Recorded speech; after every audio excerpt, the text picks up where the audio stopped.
So I'm talking with my wife in the beginning of October about what I can do for videos this month, and she comes up with a great idea of, it's fall, you should do something with fall. And I'd already been toying with doing a diorama for the month, so I thought, that's a great idea. And then I had this stroke of genius that will probably be my undoing, and I came up with the 4 Seasons diorama. What you see behind me here is the end of part 1. This was originally going to be a 4-part series, but I think it's going to end up being 5 because I realized I kind of got to do the base work first. And if I don't do the base work, well, this whole project is just going to be a whole heck of a lot harder.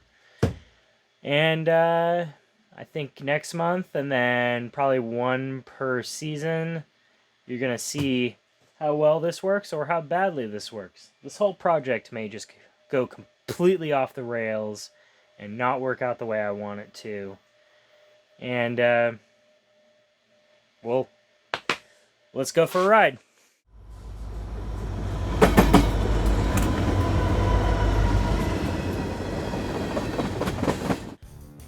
So here we are with the 4 Seasons diorama build. The idea behind this is we're going to have 1 square foot per season, plus about 2 inches of extra material at the back that's going to act as kind of a buffer between the trees and the backdrop. So it's a little bit over a square foot per area, but very little is going to go onto that last inch. The first step is planning it all out, and right now I'm going to mark off the 2 spare inches at the back, and then I'm going to go through and I'm going to mark each square foot how I want it to be. And, I kind of end up painting over this later on, but it gives you a good visualization of what I'm after.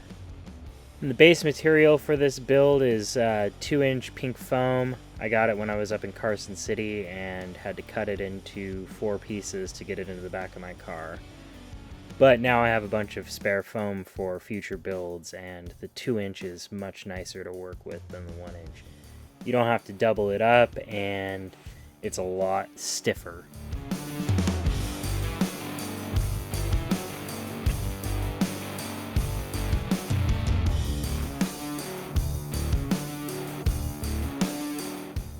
So as you might be able to see here, it looks like each of those squares is a little bit longer than it should be. I think that's just a weird artifact of the camera lens that I'm using, because each one came out to 1 foot by 1 foot, plus the extra 2 inches in the back. So another thing that I ended up having to decide on was, do I want a train in this diorama or not? And being that this is model railroading centric channel, I decided to go with it. And my whole idea behind this section of track is it's going to be on a somewhat elevated right-of-way, so you've got the proper drainage on either side. As the area that I'm modeling is going to be the Sierra Nevadas, up around like the 8,000 foot level. If you want to kind of see what I'm going for, think of like Hope Valley, lots of aspens and lots of snow in the winter. So I'm going to go ahead and get this all marked out for myself so I have all my proper measurements and I can put this all back down where I need to. Also, if the video on this changes colors a little bit and is kind of washed out, I apologize for that. Between these next scenes, my phone updated and reset the camera and turned on HDR10 Plus, which Premiere Pro just doesn't handle very well, and neither do any of the other ones. It's kind of a direct-to-YouTube HDR feature that Samsung put in. So I apologize for the color. I really don't have a way to correct that post-processing. So here we are.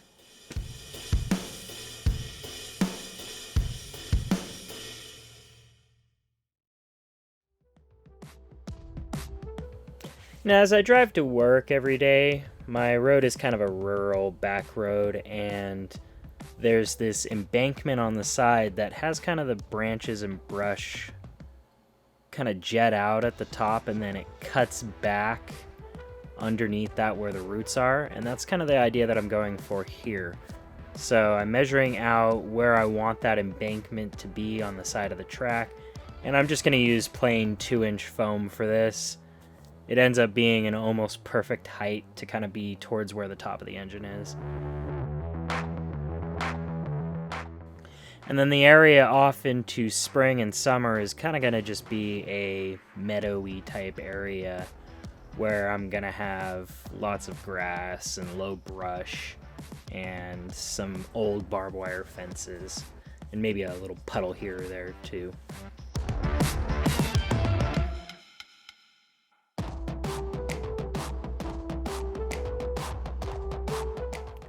Now that I have everything measured out, it's time to start some cutting. And I only have this foam cutting tool. It's the bow-shaped one, and it has the kind of thin wiring on it, so it's not very stable. So that's why you kind of see me struggling with my hands holding it open. This is all on me, though. I bought the wrong one. What you really want are the Pro Tools by Hot Wire Foam Factory. They have a better power supply and thicker wiring on them. So I could have shaped this wire into the shape that I wanted and it would have stayed there. Otherwise, with this thin one, it just kind of flops around and you struggle a lot and potentially cross the wires and burn the wire up.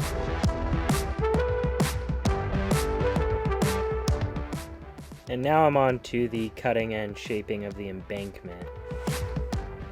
And as I said, I basically just took the 2-inch piece of foam and kind of measured out where I needed it cut back to. As you can see, I dug a little bit of the trench right there. I didn't show that on video because, well, I was getting frustrated with this thing.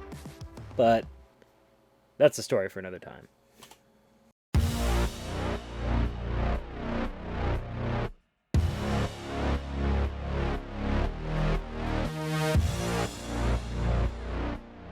This section off to the right over here is going to be a lot more eroded out. Basically, my idea behind this was the section that's over to the left was actually cut into the hillside there, so it hasn't had enough time to just erode out towards that lower angle like this side. And this is going to basically roll into the open field that makes up spring and summer.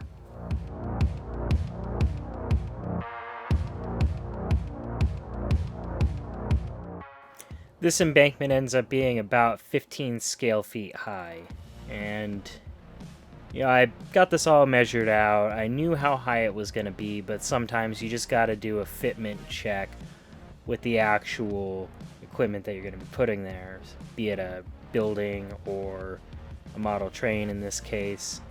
So I basically just put the foam down because that's going to end up being more or less how high the train will be off of the regular bottom of this. I didn't actually put the track down. You're only going to get a couple millimeters out of that, so it's not a big deal to me that it's that far off. It's close enough.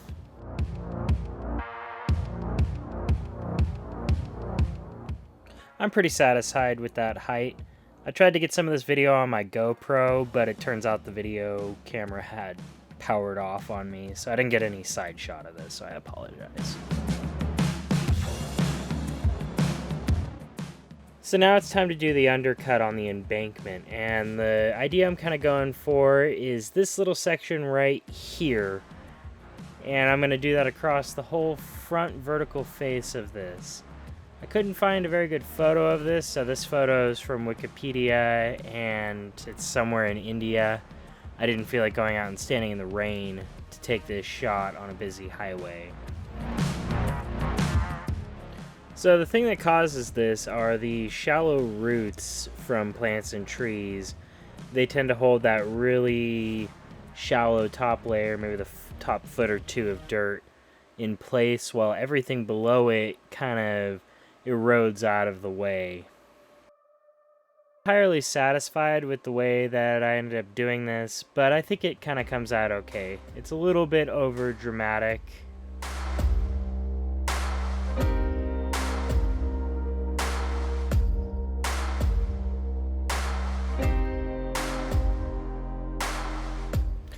So, well, it may be a little bit larger than what you'd see out in the real world. I think it's going to look alright once you get the Sculpt Mold on it. So now we got to do our glue up, and I've started using Gorilla Glue's original formula glue. I find that it holds a little bit better than the Project Foam adhesive that I've been using, or it dries quicker anyway. and is easier to cut through because it's basically just a foam in the end. So you're going to want to score this whole thing up, and I go a little bit above and beyond every time and score it with the actual knife itself.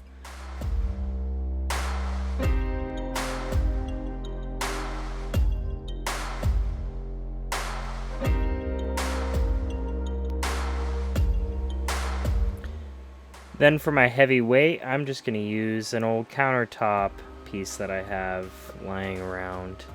It's pretty heavy beech or something like that, and it does a really good job of holding two foam sheets together.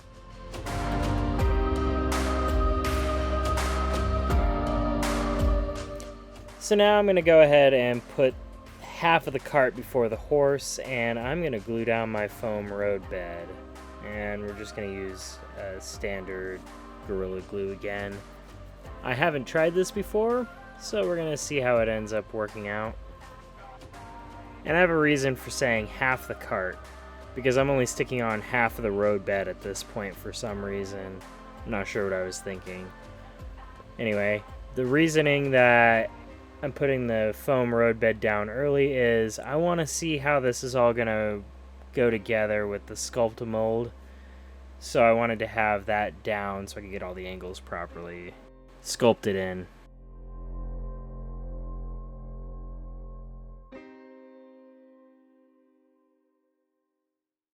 So there's a couple of things that I did off camera, like gluing that 2-inch strip back there in my 2-inch buffer zone by mistake. It's a little too late to correct that now, so I just kind of rolled with it. I just won't put much back there and deal with the consequences of breaking my own rules. With that said, as you can see, I'm starting to do Sculpt Mold now, and this is where it's going to transform from that nasty pink color to a really nasty, unrealistic white color.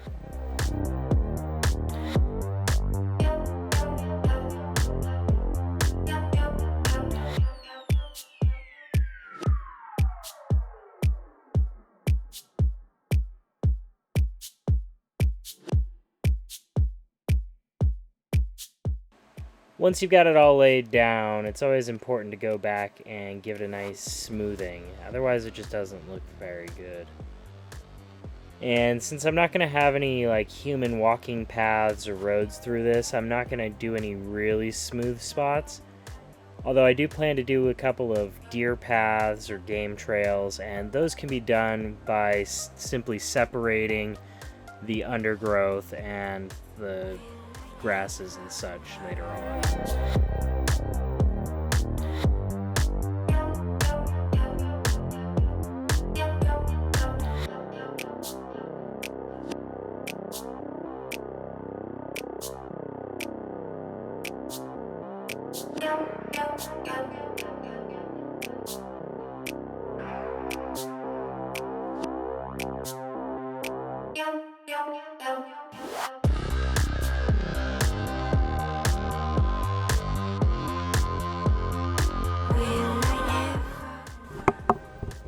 So the color that I went with for the ground is very similar to the base paints that I ended up using to mix this. It always happens that way. I make something up and then run out and I realize it's basically the original color.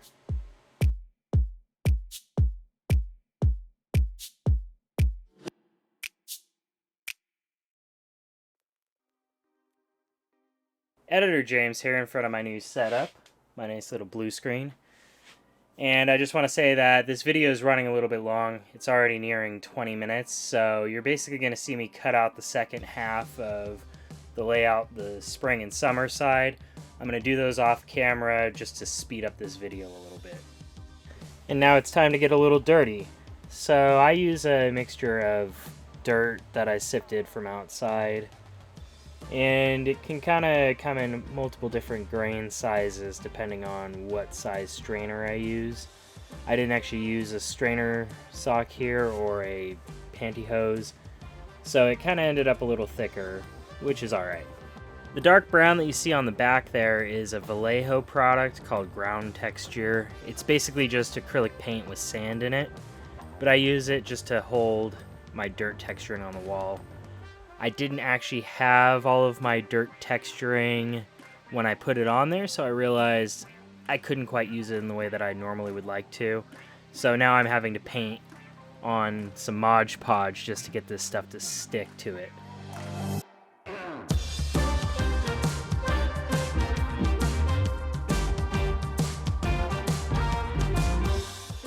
Then I'm going to build up a rather thick coat of the dirt that I have.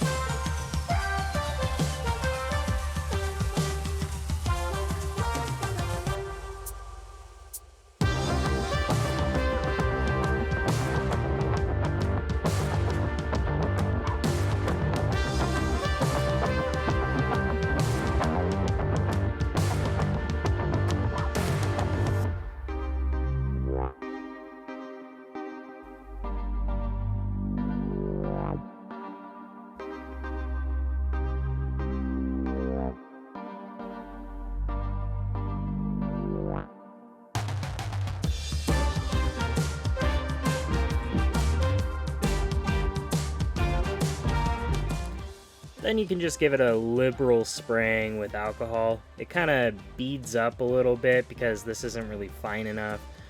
But once you have enough alcohol on it, it seems to work alright.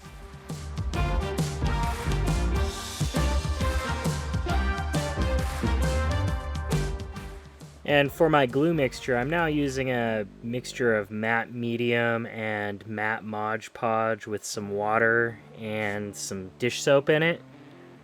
I find that it tends to flow in a little bit better.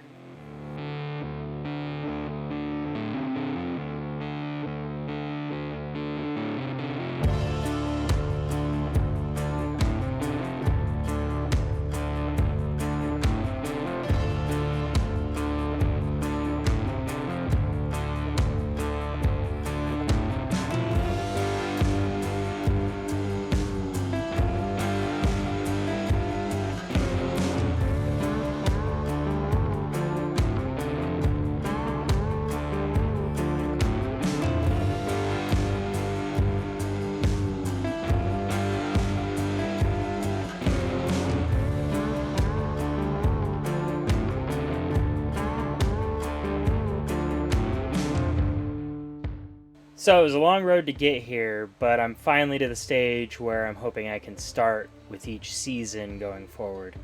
My ideas are kind of maybe the first or second month of each season I will put out each section.